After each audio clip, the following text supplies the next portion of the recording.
Hi, and welcome to Financial Thought Exchange from the CFA Institute Research Foundation. I'm Larry Siegel, and I'm your host today. Our guest, as many of you already know, because this is the second segment of today's discussion, is Larry Speidell. Larry is the founder and chief investment officer of Frontier Global Advisors, which invests in the frontier markets of the world. Those are the ones that are less developed than the emerging markets as defined by MSCI, and they include some of the superstars of today's investing world, like Vietnam, and some countries that are hoped to be superstars in the future, but have not yet risen to that level.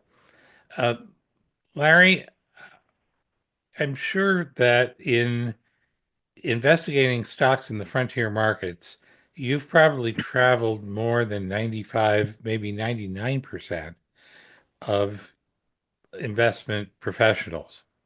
And I've gotten messages from you with pictures and beautiful stories and so forth from places that I, a geography major, had to look on the map to make sure I knew where they were. That I believe one of them was Zambia. Well, what was your craziest travel experience? Something must have happened that's just worthy of a story. Well, I just start by saying it's Frontier Global Partners, not Frontier Oh, Global Advisors. I'm sorry. But in terms of crazy, I guess I would say that you should try the worms in Lusaka in Zambia at the buffet at the hotel where we stopped for lunch. The worms are about the size of your pinky finger, and That's a big worm. it's big worm. It's only about, let's say, 2.5 inches long, and it's a bit chewy. So I had only one worm and I left the others. But that's one thing to keep in mind. So there's a varied diet when you go traveling in the frontier. For example, in Central Asia, plov is a delicious lamb and raisin and rice dish. Um, if you go to Kazakhstan, you can have pasta with horse meat. But generally, my policy is to be very conservative in the early parts of a trip. And if there's an Italian restaurant on offer, I'll go and have pasta. By the end of the trip, I'm a little more bold. But um, but having said that, one story from a trip that I took clients on, flew through Johannesburg and went to Gaborone in Botswana, Yeah. where many of our bags were left behind in Johannesburg. And so we returned to the airport the next day, reclaimed the bags, brought them to the hotel, and discovered what was inside. Well, it turns out that my belt was in another person's bag. Uh, But, How did it get there? well, I can only imagine. There must have been a party going on in the baggage handling area. But the That's real a pretty wild party surprise, where you lose your belt.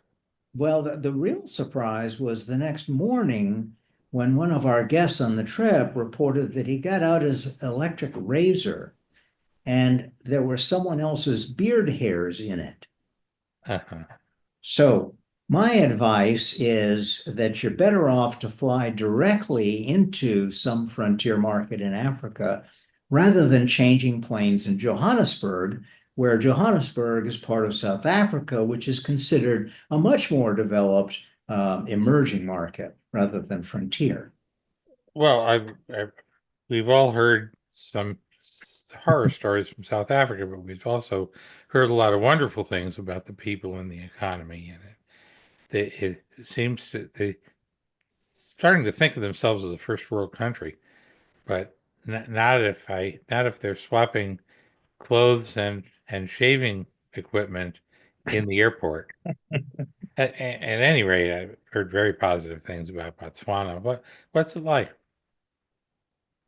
Well, Botswana is a fortunate country, and there's a marvelous story of the founding of the country where the person who became the president fell in love with a woman from England.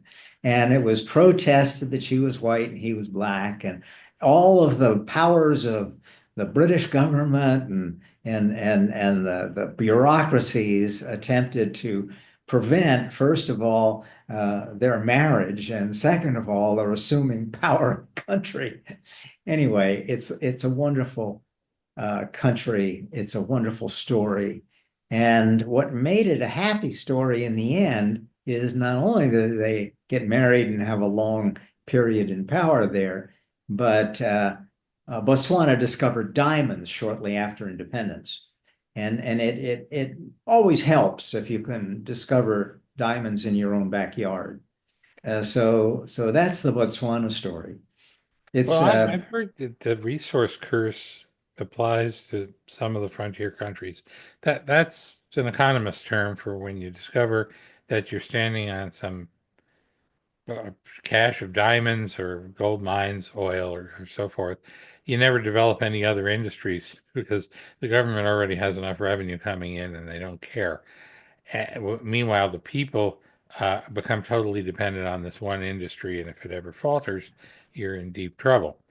The oil exporting countries have, to some extent, built sovereign wealth funds and tried to diversify their industrial base. I know Saudi Arabia is trying to do that right now, but uh, if you've got a diamond exporting economy, what else do you do to try to make money?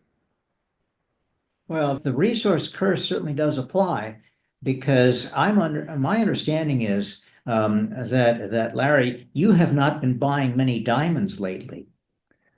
Well, my wife very has very good taste, meaning that she would rather have, when we got married, we would rather have had a down payment toward a house than a rock. And so as you see, I don't have a wedding ring, neither does she. So we don't own any diamonds between the two of us. Well, you are only part of the problem, Larry. The other part of the problem is synthetic diamonds. I've heard And about that. and and they've taken over from natural diamonds, and De Beers is in trouble, so Botswana's in trouble.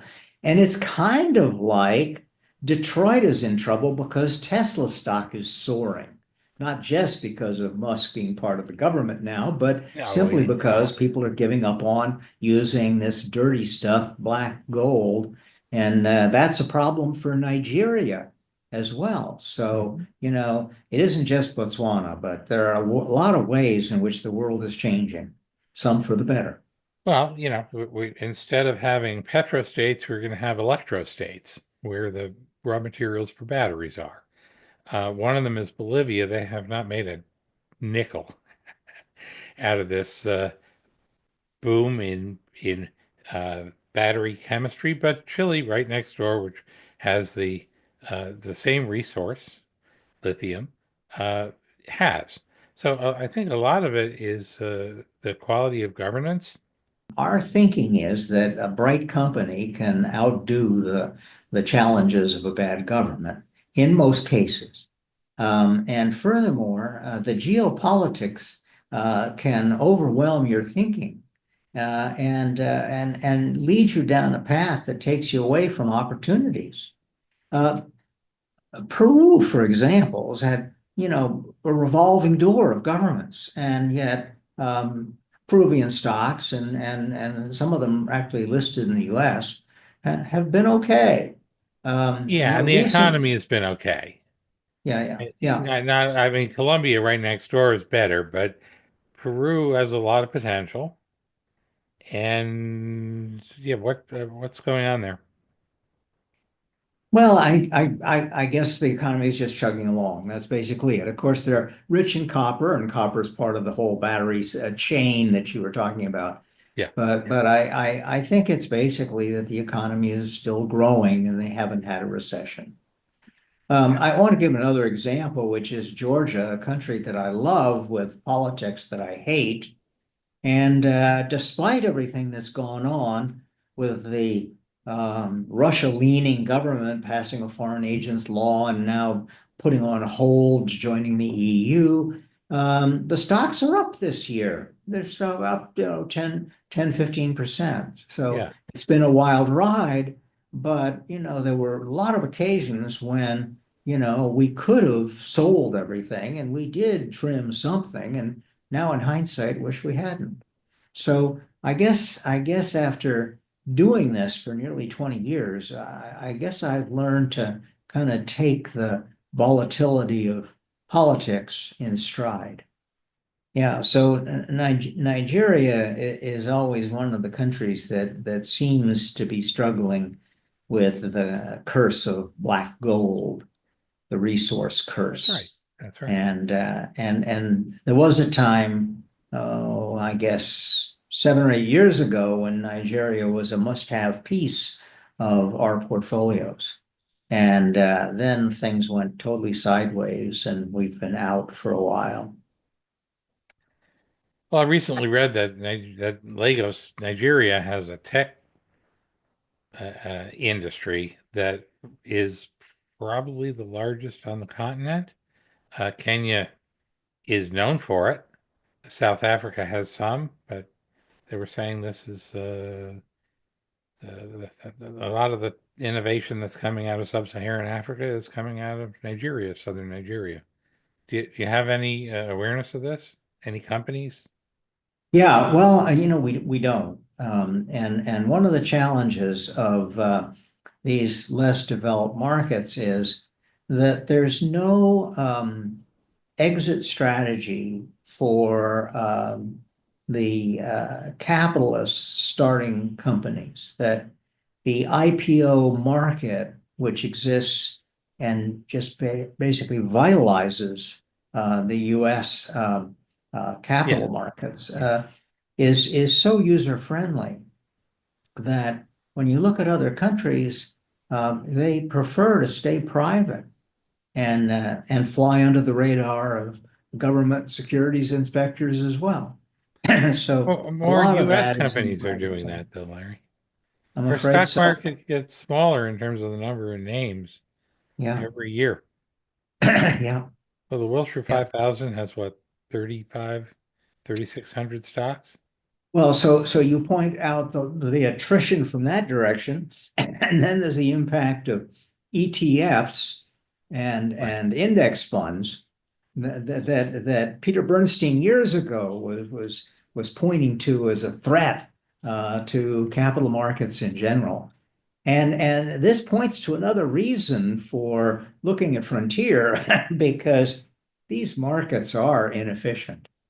And there are not many chartered financial analysts who are pursuing their research in some of the corners of frontier markets. There have been efforts on the part of firms like EFG and Kestrel in Kenya and Auerbach Grayson in New York, but there are fewer analysts now than there were 10 years ago following Frontier. Well, when a market's inefficient, you're basically saying that you can buy stocks that are a huge bargain. And then what is the catalyst to make them not a huge bargain? Because that's what we investors want to have happen. Yeah, catalyst is a wonderful word, but patience is a better one. Okay, got it. You have long shared your personal thoughts and feelings about these markets, the people, the companies, the countries with your clients. Full disclosure, I am one. And I've been very patient, Larry. Thank I've you. actually, I'm actually now showing a positive return. Yeah, well, this year has been a happier year. Right. What are some of your most heartwarming experiences in your travels to visit frontier markets? Oh gosh, it's easy to say. Going to Bangladesh, staying in the Gulshan district, which is upscale, Yeah. where the embassies are, the Westin Hotel, going for a walk in the morning and wandering down by Banani Lake, it's called, and seeing a small rowboat carrying 20 people with a freeboard of only 3 or 4 inches. Some of the people on board standing up paddle slowly to shore, and people march off in fine clothes because Bangladesh has an epicenter of textile production Sure. to their work in blue collar jobs in the offices in that district. I took the ferry back the other direction. The ferry All is this boat that's 3 inches out of the water.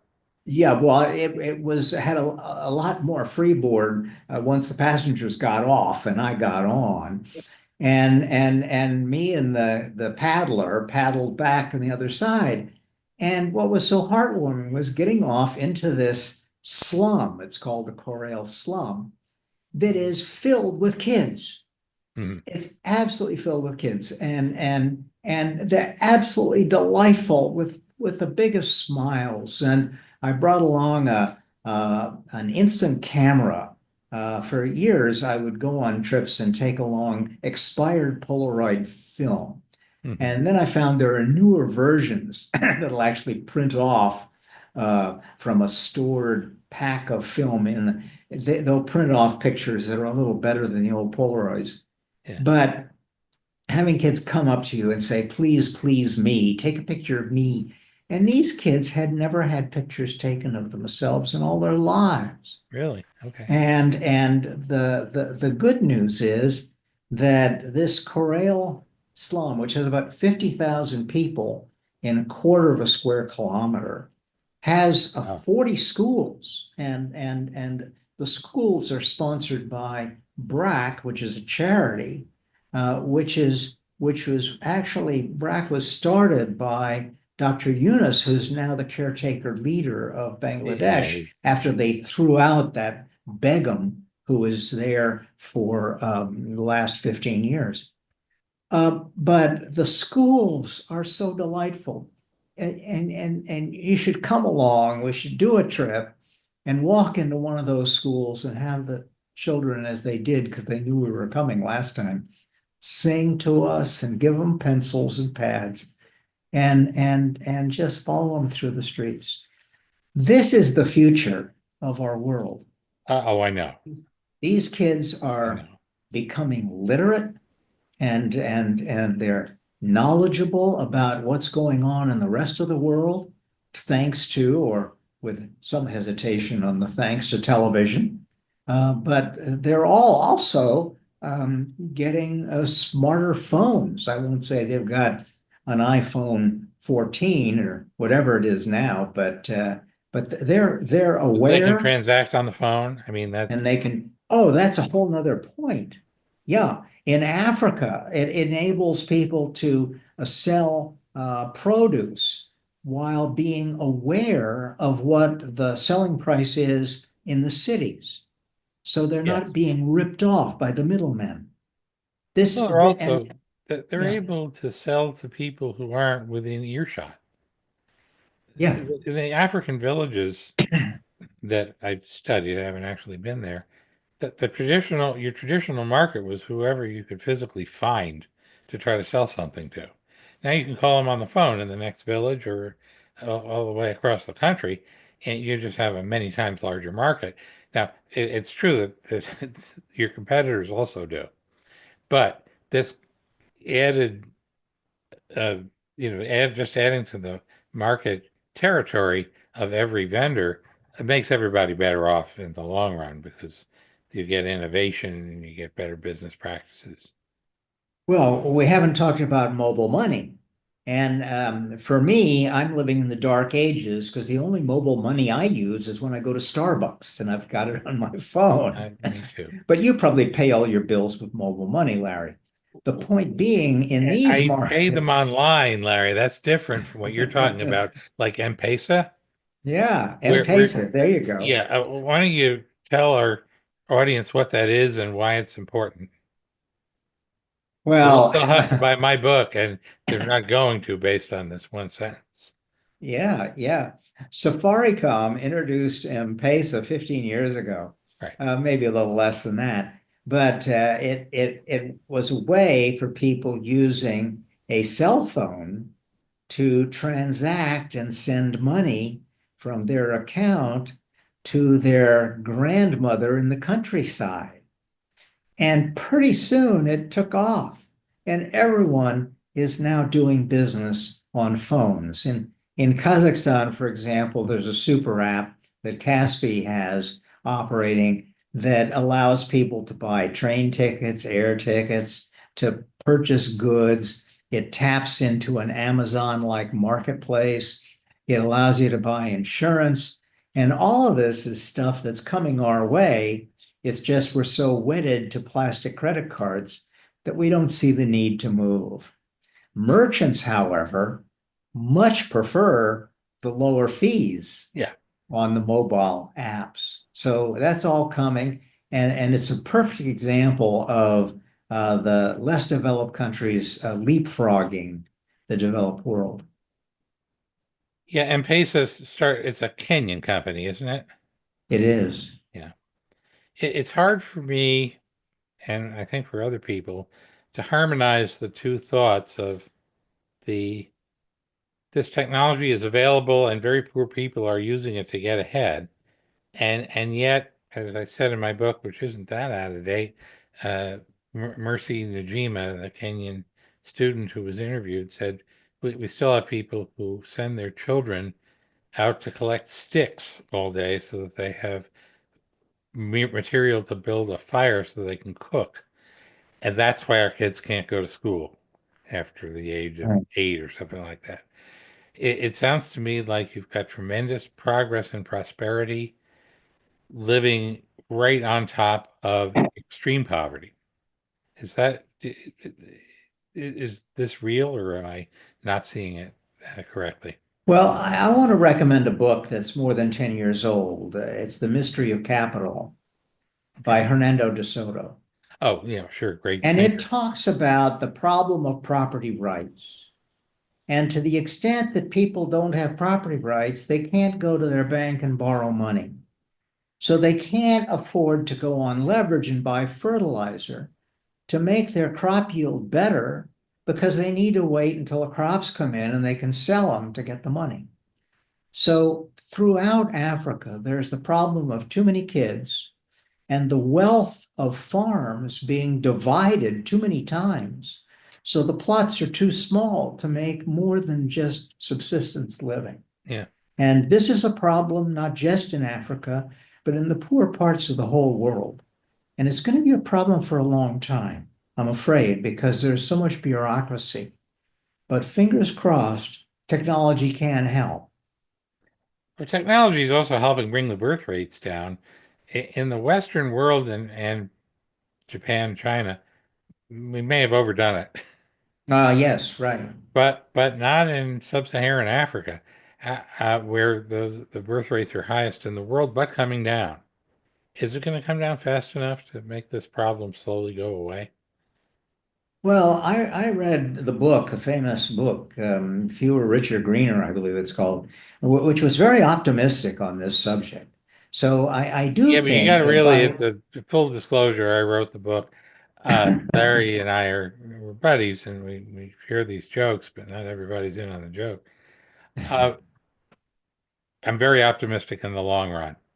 In the next 20 to 40 years, Africa is going to have a mushrooming population, even though the birth rate is down because of something called demographic momentum. Most of the people who live in Africa haven't had their kids yet. They're well, 15 years, the median age is something like 15 in Nigeria. yeah. So the population is going to rise very fast, even if the birth rate comes down to Western levels or a little above it. Well, you're right. I think the question is, where would you rather be? In Japan, in China, in Russia, even in Italy, where the population is getting older and doesn't Oh, have yeah. much longer to work. So then you look at the countries where they have what used to be called the demographic dividend. Only now they call it the curse of too many young people without jobs, leading to instability.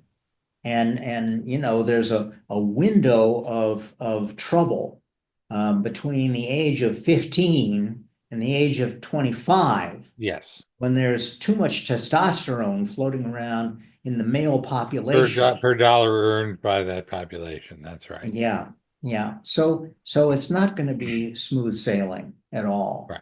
but I think it's going to work out. If you put them all to work, the problem goes away.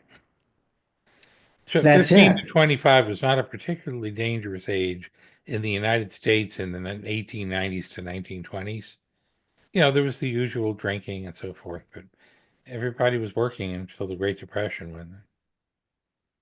Well, the US had a lot of trouble during the baby boomers' time in the 60s when there was a bulge in population Yeah, of young people, it of, caused some of of which that I was trouble. one. Yeah. Well, it was bad, but it was not the kind of thing where you have to build a underground bunker and go live in it. Um, and there were some positive aspects, I thought. We need to wind down, but I would like to ask you before we close, all these places that you've been, uh, where should I travel to on holiday? Not looking for stocks to buy. I already have those because you're buying them for me. Uh, I just want an experience that isn't the standard European or East Asian traveler's experience. I want to go, but I want it to be prosperous enough that at my moderately advanced age, they can fix something if it goes wrong with me. Well, I love your question, and I start with Iguazu, which is in the border of Argentina, Brazil, and Oh, yeah. Paraguay, which is a stunning area of waterfalls, including the giant Garganta del Diablo, but all these other cascades coming down over mini plateaus, intervening as they reach down a couple hundred, almost 1,000 feet. But if you like waterfalls, a lesser known place to go is Plitvička Lake, which is in Croatia. And forget about going to Dubrovnik. Just stay at Plitvička Lakes and you walk in a space of only about a mile across 50 lakes, small Huh. ones, that are there because of the travertine stone that is porous and allows the flowing water to pass through, as well as picking up minerals that turns the color of the lakes to the same beautiful turquoise that you see in the Caribbean. Really? And I've been there in the spring with the snow on the ground, and I've been there in the summer when all the green is everywhere. And it's only an hour plus drive from Zagreb and only another hour across to Split on the coast. So, those are a couple of places to go. Well, thank you very much for your travel advice, investment advice, worldly knowledge. And I would like to thank our audience, anybody who is interested in the Financial Thought Exchange or the CFA Institute Research Foundation. Uh, Google those if you need to figure out how to find us. And please come back for more. We're going to have interesting guests from all walks of life. For more information, please visit rpc.cfainstitute.org/research-foundation.